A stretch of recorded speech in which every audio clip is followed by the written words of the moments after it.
আজ থেকে ঠিক 1000 বছর পর, অর্থাৎ খ্রিস্টাব্দ 3026 সালে পৃথিবী কেমন হবে, সেটা কি তুমি কল্পনা করতে পারো? আজ আমরা বিজ্ঞান, প্রযুক্তি আর মানুষের বর্তমান গতিপথ দেখে চেষ্টা করব ভবিষ্যৎ পৃথিবীর একটা ছবি আঁকতে। 1000 বছর পরে প্রযুক্তি হবে মানুষের চিন্তার থেকেও দ্রুত। রোবট হবে মানুষের সরকারি, শিক্ষক, ডাক্তার এমনকি বন্ধু। কৃত্রিম বুদ্ধিমত্তা মানুষের সাথে সিদ্ধান্ত নেবে, রোগ শনাক্ত করবে জন্মের আগেই, এবং পৃথিবীর বড় বড় সমস্যার সমাধান করবে।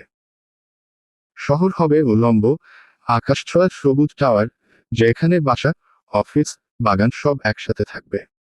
রাস্তায় গাড়ি থাকবে না, থাকবে উড়ন্ত যান বা ভূগর্ভস্থ ট্রান্সপোর্ট।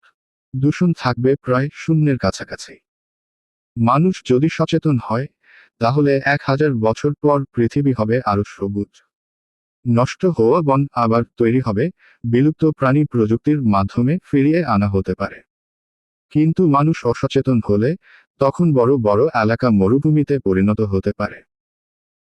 মানুষ হবে দীর্ঘজীবী, গড় আয়ু হতে পারে 150 থেকে 200 বছর। জেনেটিক চিকিৎসার মাধ্যমে রোগ অনেকটাই শেষ হয়ে যাবে। মানুষ থাকবে পৃথিবীতে, মঙ্গলে এবং মহাকাশ স্টেশনে। 1000 বছর পর মানুষের সভ্যতা হবে মাল্টিপ্ল্যানেটারি। চাঁদ, মঙ্গল এবং কৃত্রিম মহাকাশ শহরে মানুষ বসবাস করবে।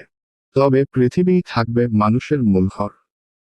অতিরিক্ত প্রযুক্তি নির্ভরতা, কৃত্রিম বুদ্ধিমত্তার নিয়ন্ত্রণ, এবং পরিবেশ অবহেলা, এগুলো বড় ঝুঁকি হয়ে থাকবে।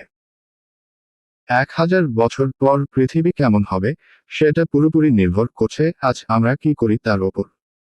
ভবিষ্যৎ গড়া শুরু হয় বর্তমান থেকেই।